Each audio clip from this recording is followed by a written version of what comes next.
Eu estou gravando este vídeo dia 2 de outubro de 2025. Estou aqui num lugar que fez parte da minha vida durante muitos anos, que é o Parque Zoológico Municipal Quinzinho de Barros. Eu sei que logo de cara os defensores dos animais ficaram bravos comigo, mas durante muitos anos o Zoológico de Sorocaba foi o único ponto de lazer da cidade. Pelo menos, nossa, tem um teiu gigante aqui dentro, tá solto. Ai, que casalzão!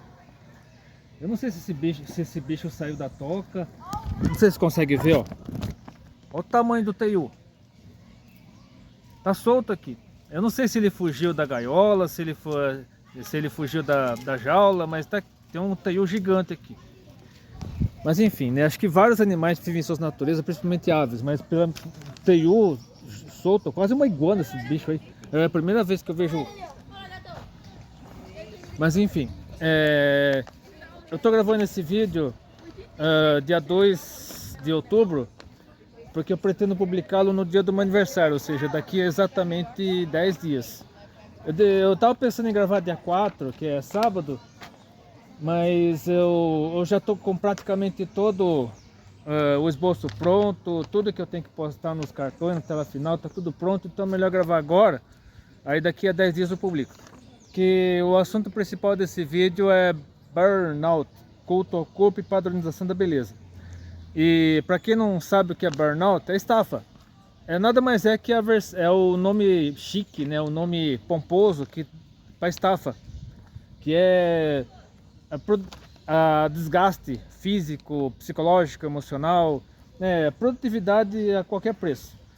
Refere-se não apenas ao desempenho no local de trabalho, mas também ao vício em academia, uso excessivo de equipamentos como Mounjaro, Ozempic. Eu falarei sobre esses dois medicamentos que o povo está usando muito para emagrecer, as tais canetas milagrosas. E outras fórmulas milagrosas para emagrecimento, definição muscular, ao exagero nos estudos com acúmulo desnecessário de diplomas e títulos, a ditadura da comparação. Então o assunto é extremamente vasto. E o que é isso, né? Afinal, o que é burnout? Burnout, culto ao corpo e padronização da beleza. São três assuntos que aparentemente não tem nada a ver com o outro, mas nada mais são do que cobrança e pressão da sociedade, né? O corpo humano respondendo a cobrança excessiva, né, por produtividade, desempenho, comparação, né, você o tempo todo ter que se comparar com outras pessoas, com pessoas de sucesso, principalmente nas redes sociais. Ó, tem um macaquinho ali, ó, acho que é mico-leão, alguma coisa assim. Então toda hora eu tô vendo animais soltos aqui. Então aqui mudou bastante desde a última vez que eu entrei nesse lugar, mas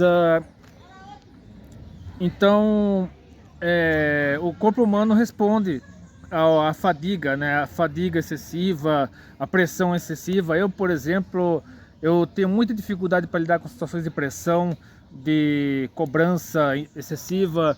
Eu já cheguei a ter síndrome do pânico, já tive crise de ansiedade, depressão. Então, o meu corpo já sentiu muito. Acho que um mês atrás, mais ou menos, eu cheguei a ter algumas manchas roxas no corpo por causa de estresse. Então tá tudo relacionado, e eu aprendi tô aprendendo a relaxar, a desacelerar, porque é necessário numa sociedade cada vez mais capitalista, cada vez mais consumista, materialista, um monte de ista. Você tem que desacelerar, você tem que aprender a tirar o pé do acelerador, a descansar, ter momentos de descanso, ter momentos de lazer, e principalmente buscar mais a Deus, orar mais, jejuar mais, ler mais a Bíblia, ter momentos de contemplação da natureza, como eu estou tendo aqui agora. Então é necessário você ter um contato com a criação de Deus, não que Deus esteja na criação. A criação, ela é como se fosse um reflexo da grandiosidade de Deus, mas Deus não está na criação. Deus fez essa criação para manifestar sua glória, mas Deus não está na criação, né? Já eu quero deixar isso bem claro, porque existe uma linha, uma corrente, né, religiosa, filosófica do panteísmo, né, dizendo que Deus está em tudo, é Deus. E Primeiramente eu quero falar a respeito da padronização da beleza. Eu deixei aqui na tela, como é que fala? Eu deixei aqui na miniatura desse vídeo uma foto onde eu mostro um vestido horroroso. Acho que, na minha opinião, é o vestido mais feio que já inventaram para a mulher usar. É claro que existem outros muito piores, mas pelo menos no Brasil, que eu saiba, não existe outro vestido mais feio do que esse.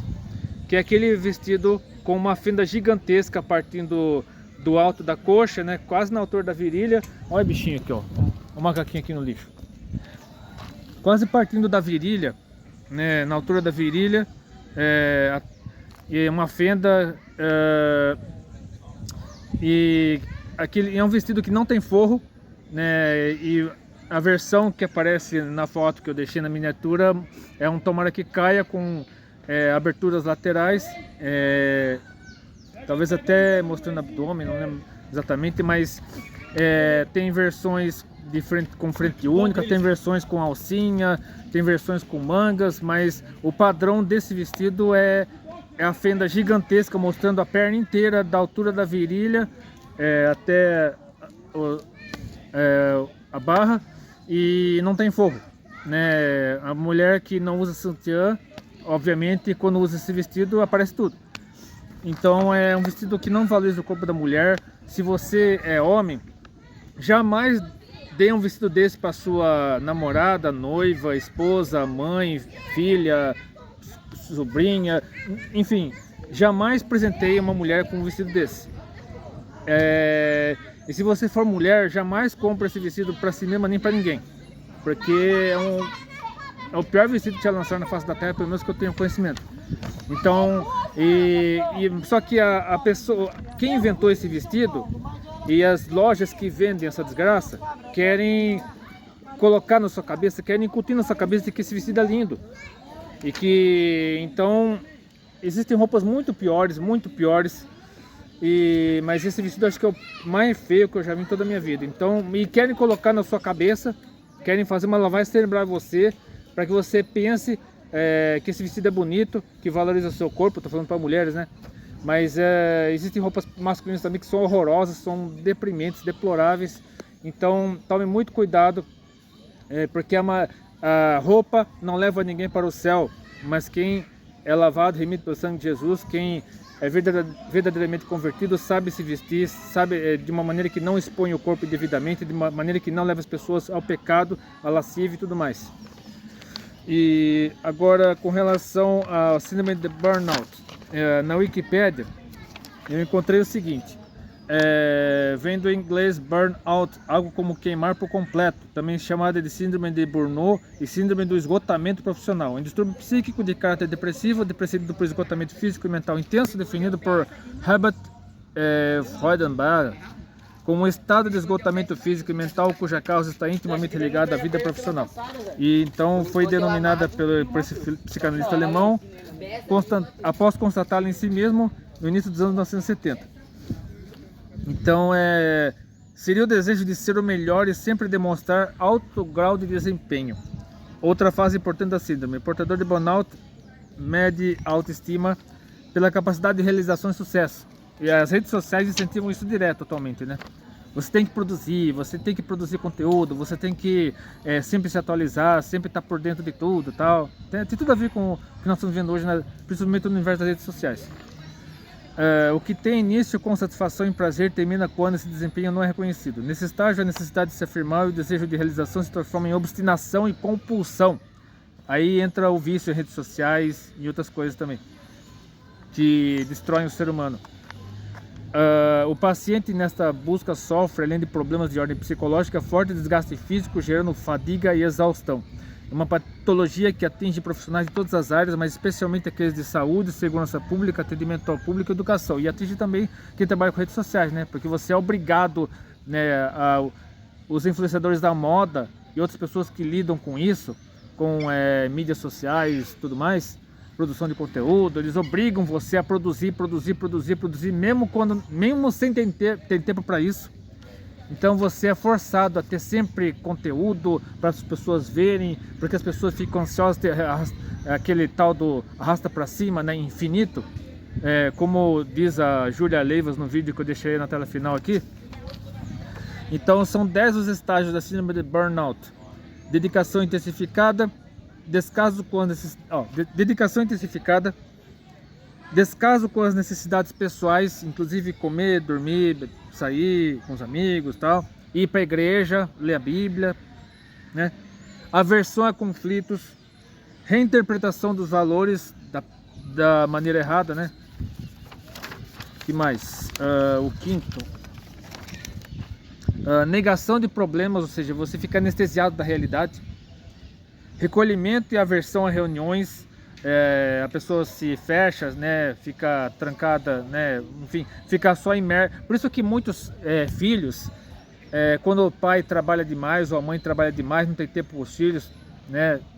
Muitos eles se revoltam, né? Quando atingem a adolescência, eles se revoltam contra os pais, viram bandidos, e muitas vezes é por culpa dos próprios pais.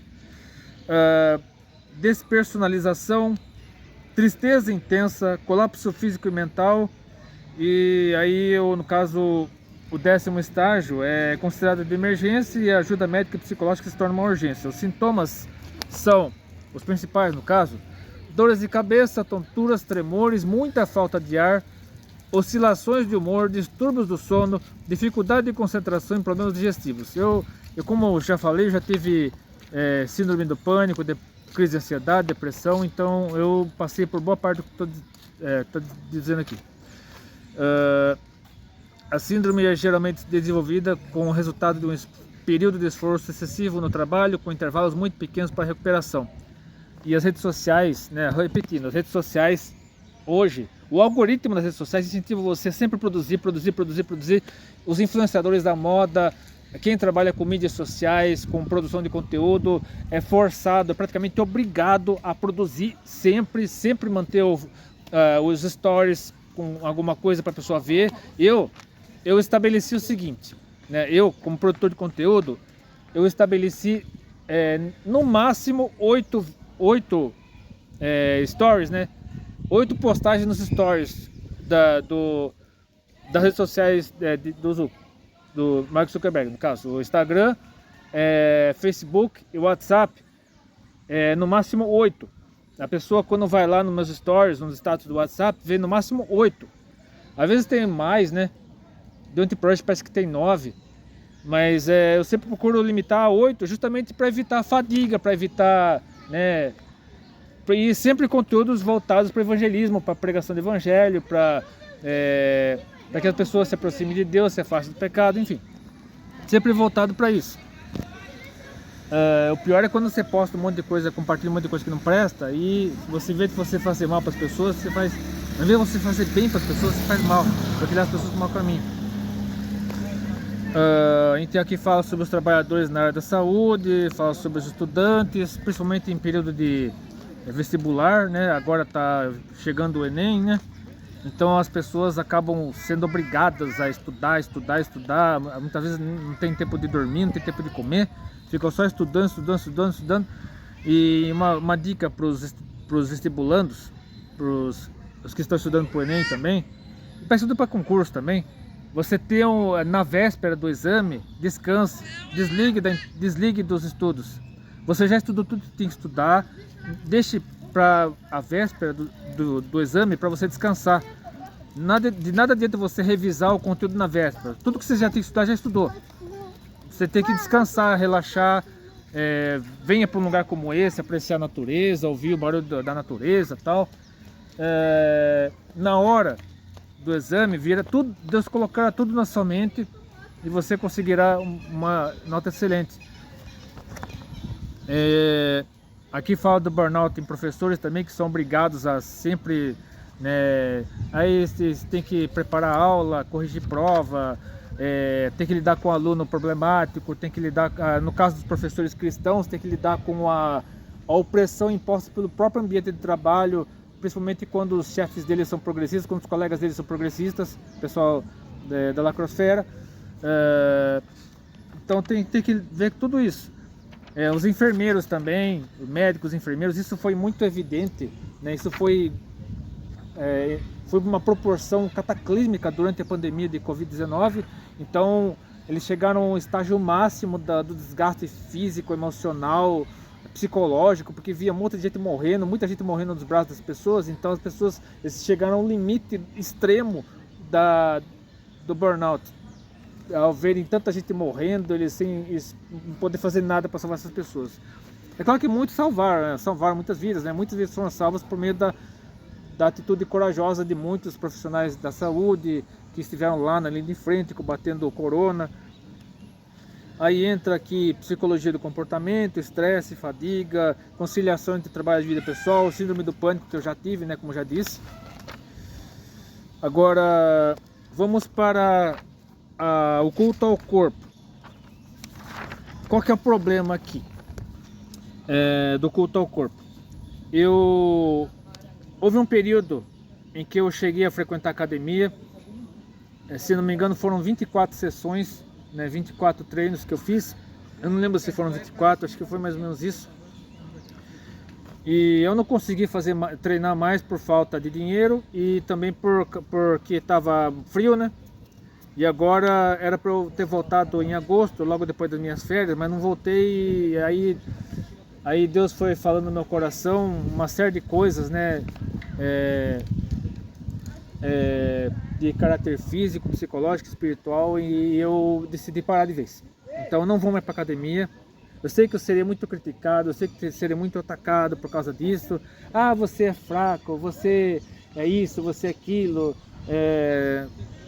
Mas na verdade é que Deus falou no meu coração e eu sou obediente à voz do Espírito Santo. Deus me mandou parar e eu paro. Eu decidi parar. Eu não quero ser desobediente à voz do Espírito Santo. Então, se o Espírito Santo falou que é para parar, então parei. Não quero mais saber de academia. E então as pessoas querem mostrar corpos sarados, querem mostrar músculos, querem mostrar uma série de coisas para tem o detalhe da dopamina, da endorfina, só que tem também a questão de levar a pessoa à lascívia, de levar a pessoa ao pecado, a fazer coisas que não prestam, por conta da exposição excessiva do corpo, principalmente do corpo musculoso, corpo marombado, curvas perfeitas, tudo mais. Isso leva a pessoa à lascívia, leva a pessoa à promiscuidade, à fornicação, tal. E só que tem dois medicamentos que o povo está usando para obter o tal corpo perfeito de uma maneira mais fácil, sem depender de academia, sem depender de regime, sem depender de exercícios, que são o Mounjaro e o Ozempic. O Mounjaro ele é um remédio para diabetes tipo 2, se não me engano. Então o princípio ativo é a tirzepatida. Então os efeitos colaterais mais comuns de quem usa o Mounjaro são náuseas, vômitos leves, diarreia, constipação, que é intestino preso, né? Que mais? Então são efeitos relacionados à adaptação do organismo ao medicamento. E esses sintomas acontecem porque o Mounjaro atua nos receptores dos hormônios GLP-1 e GIP, que influenciam no apetite, digestão e liberação de insulina. Ao desacelerar o esvaziamento do estômago e intensificar a saciedade, o organismo pode reagir com desconforto gastrointestinal até que se acostume com o novo padrão metabólico. É como ensinar o corpo a funcionar de forma diferente. E sim, ele pode reclamar um pouco no início. Claro que porque o ser humano foi criado por Deus para se adaptar ao ambiente, né? Para reagir ao que acontece no ambiente à sua volta. E os hormônios, Deus criou os hormônios para que o ser humano se defendesse de doenças, para que o ser humano pudesse se adaptar à alimentação, se adaptar ao ambiente onde ele está inserido, como ambiente de calor, frio, e resistir contra doenças, ter uma série de coisas, e para suprir a deficiência de outros órgãos que estão com problemas, enfim. E os efeitos colaterais aparecem nos primeiros 5 a 10 dias após o início do tratamento. O aumento da dose melhora espontaneamente em até 2 a 4 semanas. É, aí a preocupação vem quando a pessoa tem náuseas ou vômitos intensos e persistentes, dor abdominal forte, diarreia que não melhora em poucos dias, fraqueza, desidratação ou perda rápida do peso, ou enfim, o uso excessivo do Monjaro pode matar. Ah, mas você não tem como provar. Mas eu só acabei de dizer, ó, náuseas ou vômitos intensos e persistentes, dor abdominal forte, diarreia que não melhora em poucos dias, e a diarreia mata, nós sabemos muito bem disso, né, porque a pessoa fica desidratada, se ela não se alimenta corretamente, se ela não repõe a água que perde, ela morre. Então o Monjaro mata sim, e se você usar excessivamente. E outro remédio muito perigoso que o pessoal está usando demais é o Ozempic, que ele atua no corpo ao mimetizar a ação do hormônio GLP-1, reduzindo a glicemia, aumentar a produção de insulina e diminuir a de glucagon, além de desacelerar o esvaziamento gástrico e, consequentemente, reduzir o apetite e aumentar a sensação de saciedade, o que contribui para a perda de peso.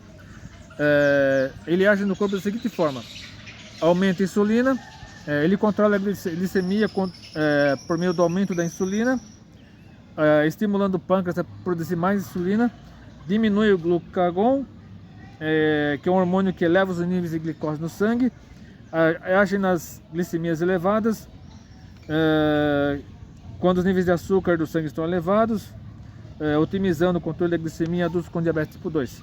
E ele regula apetite e saciedade, ou seja, é bem parecido com o Monjaro.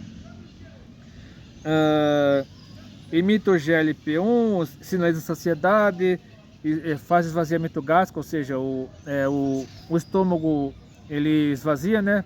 E por isso que provoca vômitos, né? E os principais efeitos do organismo são a perda de peso e, consequentemente, ele estimula a menor ingestão de alimentos e uma perda maior de peso. E então você tem que tomar muito cuidado, tanto com o Monjaro quanto com o Ozempic, por causa dos efeitos colaterais no organismo, que podem, se você usar excessivamente, pode sim levar à morte. Então o ideal é você só comprar Monjaro ou Ozempic com receita médica, e se você for diabético. Então se você for diabético, o Monjaro e o Ozempic, eles são para você, porque muita gente está comprando de monte esses remédios para emagrecer ou para controlar o peso, e esse remédio um dia pode faltar para quem realmente precisa, que são os diabéticos, para quem tem problema com insulina. Olha um pavãozinho aí. Oi, pavão, tudo bem? Então você tem que tomar muito cuidado com essas dietas da moda, dieta do suco, dieta da sopa, dieta do chá, porque você pode estar emagrecendo, você pode até emagrecer, perder peso, mas pode perder muitos nutrientes, e esses nutrientes farão falta para você e deixaram você vulnerável a várias doenças. Agora vamos pro... Deixa eu ver o que está faltando. Agora vamos para o que... Acho que eu não esqueci de nada, né? Vamos para o que a Bíblia diz a respeito do assunto, que é um assunto muito polêmico, um assunto muito vasto, mas eu quero reduzir o meu ao máximo, para que você possa se basear na palavra de Deus, naquilo que Deus somente quer o melhor para você. Deus conhece você desde antes de você nascer, somente Ele sabe o que é melhor para você. Então nada melhor do que recorrer à Bíblia, escrita por um homem inspirado pelo Espírito Santo, começando pelo texto do Salmo 127, versículo 2. Inútil você levantar de madrugada, repousar tarde, comer o pão de dores, pois assim dá ele aos seus amados o sono. Ou seja, Deus criou o sono. O sono ele é retratado na Bíblia desde a criação da mulher, praticamente, né? Adão, Deus fez com que Adão tivesse um sono profundo para que ele pudesse tirar uma das costelas dele para criar a mulher. Então o sono existe desde o tempo de Adão e Eva, praticamente. E então o sono é necessário para que o ser humano descanse, repouse da correria do dia a dia, reponha nutrientes, recupere essas energias, né? O corpo trabalha durante o sono se recompondo de todo o desgaste sofrido ao longo do dia. Então, durante o sono, o corpo se recompõe, o coração fica num ritmo mais menor, a respiração também. Então, o corpo, a mente desacelera. O sonho, né? O sonho, ele é uma forma de descarga do inconsciente quando a pessoa... Por isso que quando você sonha, é claro que muitos sonhos são visões de Deus. Deus dá algo para você, alerta você a respeito de muitas coisas, mas o sonho também é descarga do inconsciente. Tudo que você acumula ao longo do dia, às vezes até quando você fica demais no celular, vendo vídeo, tudo que você vê na internet acaba aparecendo de forma embaralhada nos sonhos. E se você não é muito de acessar a internet, coisas que você vê no seu dia a dia acabam se embaralhando nos sonhos. Pessoas que já morreram aparecem nos seus sonhos. Enfim, o sonho, que é o quinto estágio do sono, né, o chamado sono REM, é o período do sono onde os sonhos aparecem. Então é uma descarga do inconsciente. Então o sono é necessário para você se recuperar de tudo que você passou no dia anterior e se preparar para o dia seguinte. Então o sono, ele é necessário sim. E se você não dorme no mínimo 8 horas por dia, alguma coisa está errada. O seu corpo acabará sentindo mais cedo ou mais tarde. O sono sim é bíblico, o descanso é bíblico. É claro que você não pode... A preguiça não podemos ir para outro extremo, que é a preguiça, né? Que é a inatividade. Então esse é um outro termo, né? Mas o sono é necessário sim. E Eclesiastes capítulo 12, versículo 12 fala a respeito dos estudos, porque é possível sim você sofrer de burnout por causa do excesso de estudos, principalmente quem estuda para vestibular, Enem, concurso. Diz assim, Eclesiastes 12, versículo 12: e demais disto, filho meu, atenta, não há limite para fazer muitos livros, e muito estudo é enfado da carne. Ou seja, o seu corpo sente também quando você estuda demais. O estudo excessivo pode sim fazer mal para você, vai fazer mal para a sua saúde. E você precisa ter um intervalo sim entre os estudos, para descansar, para comer.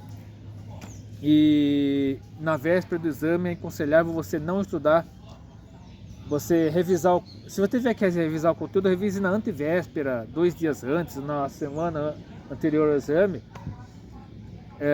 Mas a véspera do exame não estude, porque se você quiser estudar como louco na véspera do exame, na hora do exame pode dar um branco. Você pode entrar em desespero, pode entrar em pânico e causar mau vexame, passar mal. Aí o pessoal fica desconcentrado, né? Porque o pessoal o responsável pelo exame tem que chamar o médico, tem que chamar o SAMU, tem que chamar o bombeiro, enfim, você acaba passando mal vergonha. Aqui, Jesus Cristo, no Evangelho segundo Mateus, capítulo 6, tem a famosa passagem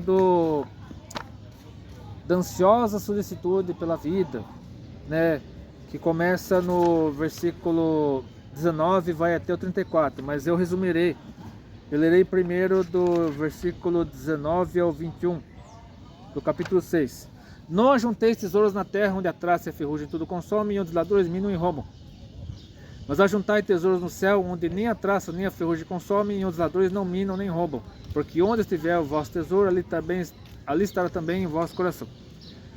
E também do versículo 24 ao 25. Ninguém pode servir a 2 senhores, porque ou há de odiar um e amar o outro, ou se dedicará a um e desprezará o outro.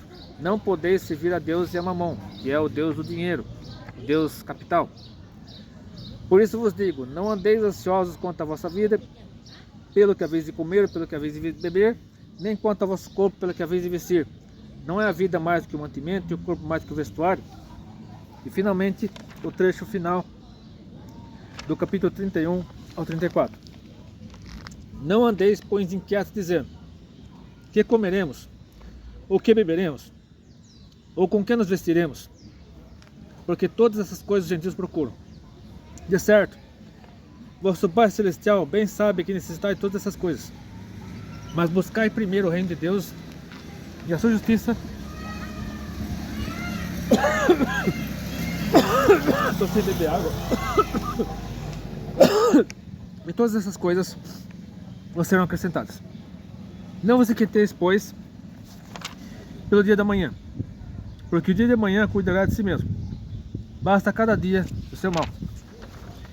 Então leia todo o capítulo 6, especialmente do versículo 19 ao 34, e você verá o próprio Jesus aconselhando você a desacelerar, a não ficar ansioso demais com o dia da manhã, não ficar preocupado demais, se desapegar do dinheiro, deixar de lado preocupação excessiva com o dinheiro, com fama, luxo, ostentação, riquezas, porque isso passa, mas a sua salvação, se você for fiel a Jesus Cristo, a sua salvação será eterna.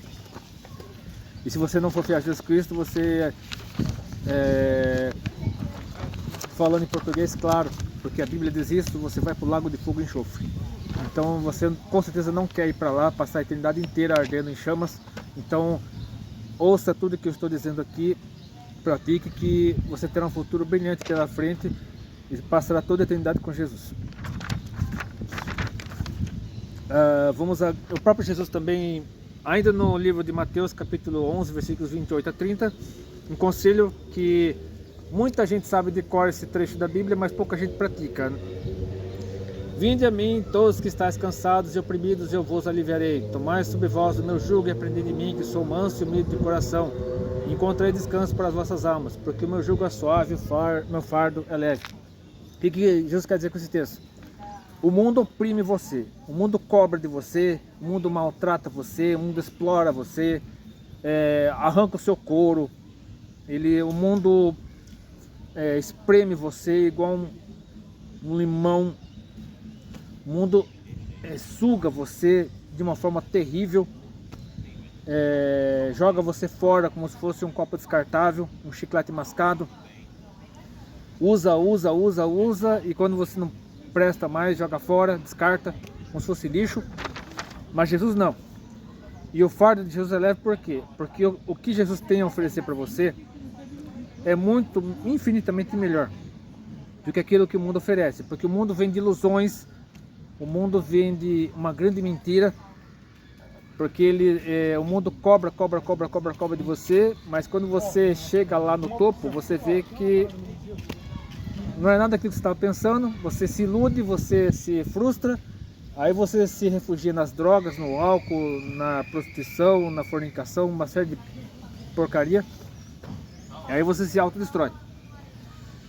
Agora, isso tem a ver com o plano de Satanás para a sua vida, porque o próprio Jesus advertiu que no livro de João, no Evangelho segundo João, capítulo 10, versículo 10, o ladrão não vem senão a roubar, a matar e a destruir. Eu vim para que tenham vida e a tenham com abundância. Essa vida com abundância que Jesus fala, ela pode ter bens materiais incluídos? Pode, mas isso não é o fim, o objetivo final. Os bens materiais são meios pelos quais você cumpre a vontade de Deus. Porque Deus permite bens materiais na sua vida? Para você cumprir o plano dele e ajudar outras pessoas, não para você fazer dos bens materiais o seu Deus, o objetivo final da sua vida. Não, porque isso passa também, isso pode levar você para o inferno.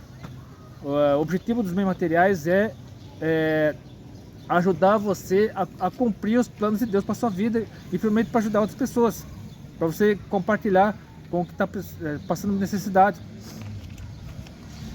E então viver com abundância tem a ver principalmente com você ter o suficiente para se manter nesse mundo, você receber de Deus a provisão necessária para se manter nesse mundo, para cumprir os planos dele para sua vida e se preparar para a eternidade, porque a vida atual, a vida terrena é uma preparação para a eternidade.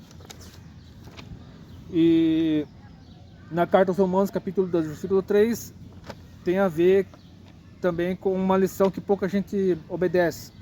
Porque pela graça que me é dada, digo a cada um dentre vós que não pense de si mesmo além do que convém, antes pense com moderação, conforme a medida da fé que Deus repartiu a cada um. Ou seja, não se ache superior aos outros, não seja arrogante, não seja soberbo, não se ache superior a outras pessoas. Porque se Deus permite bênçãos em sua vida, não é para você se sentir superior a ninguém, mas sim para você cumprir o plano dele para você cumprir a missão que ele confiou, de pregar o Evangelho de Jesus Cristo, tanto por meio de suas palavras como por meio de suas atitudes. Na primeira carta aos Coríntios, capítulo 3, versículo 17, encontramos o seguinte: se alguém destruir o templo de Deus, Deus o destruirá, porque o templo de Deus que sois vós é santo. Ou seja, aqui fala não apenas suicídio, né? Tivemos setembro, até anteontem tivemos setembro amarelo, todo de amarelo, né? Essa aqui pilote a bicicleta, salva o planeta. Não somente por causa da poluição, né? Porque bicicleta não é poluidora e bicicleta faz bem para a sua saúde. É um excelente exercício. Não sei se eu comprei uma bicicleta novamente algum dia, porque bicicleta é muito caro e pedalar em Sorocaba é bem complicado por causa do terreno acidentado aqui da cidade. Mas eu pretendo sim, se tiver condições, comprar uma bicicleta para pedalar perto de casa, não viajar como viajava antes de bicicleta, mas pedalar o mais próximo possível de casa, porque manutenção de bicicleta é caro também. Levar uma bicicleta no mecânico é bem complicado, porque os caras arrancam o rim mesmo. Então, esse texto de 1 Coríntios 3, versículo 17, fala não apenas do suicídio, fala também de você prejudicar a si próprio com trabalho excessivo, até levar ao esgotamento físico, mental, espiritual, você uso excessivo de redes sociais, a produtividade excessiva, você ir para academia, se matar de fazer exercício para obter um corpo perfeito que você nunca terá, porque o excesso de exercícios produz você fica viciado, você precisa de dopamina, de endorfina, eu nunca sei qual que é a ainda correta, mas enfim, você fica viciado naquilo, não consegue mais se livrar da academia. Eu com 24 sessões já estava achando que estava demais, então eu acabei parando e eu acredito que eu fiz a melhor coisa, foi parar com a academia. Olha o Pavão aqui de novo, oi Pavão. E a primeira carta aos Coríntios capítulo 6, versículos 19 e 20, complementa isso dizendo o seguinte: ou não sabeis que o vosso corpo é templo do Espírito Santo que habita em vós, proveniente de Deus, que não sois de vós mesmos, porque foste comprados por bom preço. Glorificai, pois, a Deus no vosso corpo e no vosso espírito, os quais pertencem a Deus. Aqui entra tatuagem, aqui entra automutilação, aqui entra fornicação, aqui entra tudo que você possa imaginar de você, qualquer mal que você faz contra o seu corpo está indo contra o que está escrito aqui.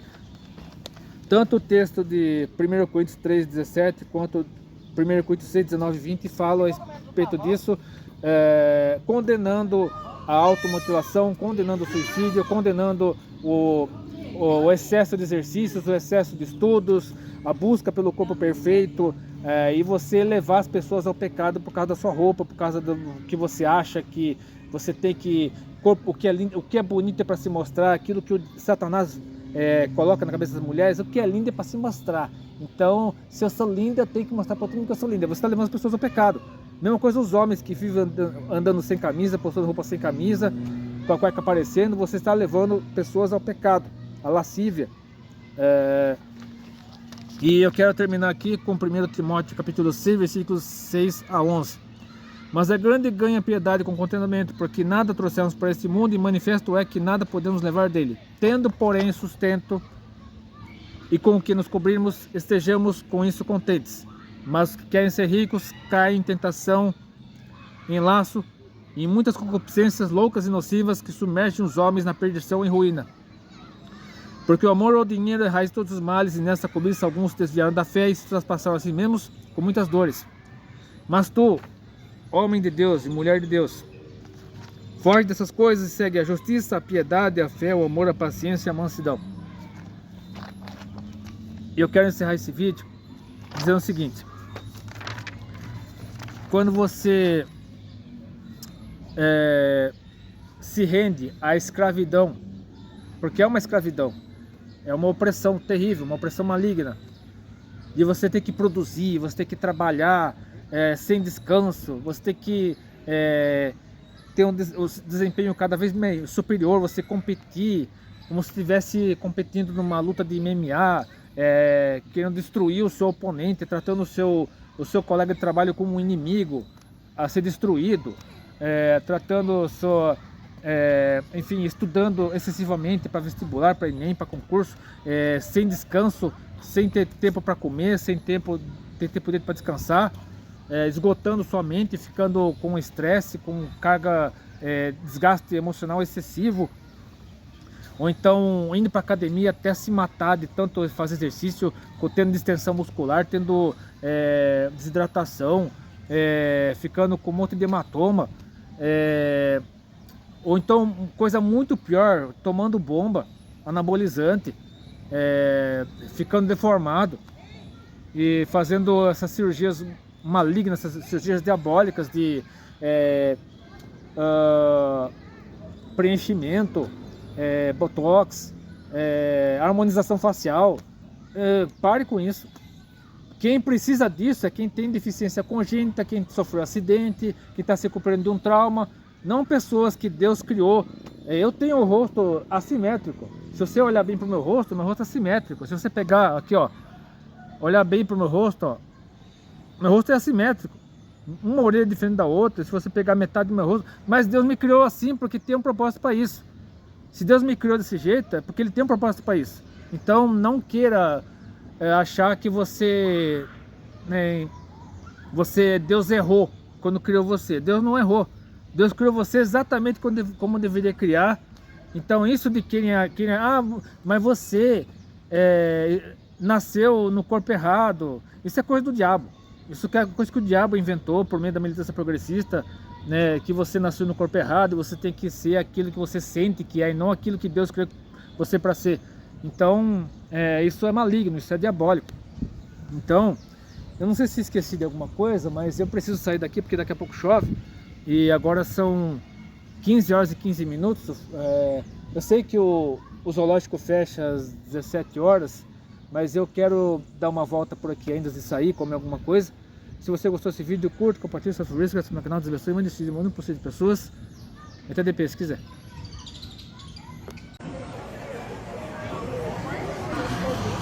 Você quer sempre dar o seu melhor, querendo agradar o mundo ao seu redor, mas se anular pra ter aprovação, pode ter certeza que é em vão.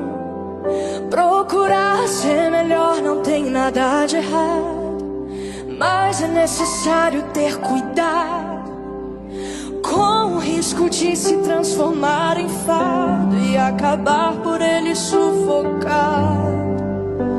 Talvez essa canção esteja se tornando o teu particular, com Deus te alertando do perigo de se cobrar tanto.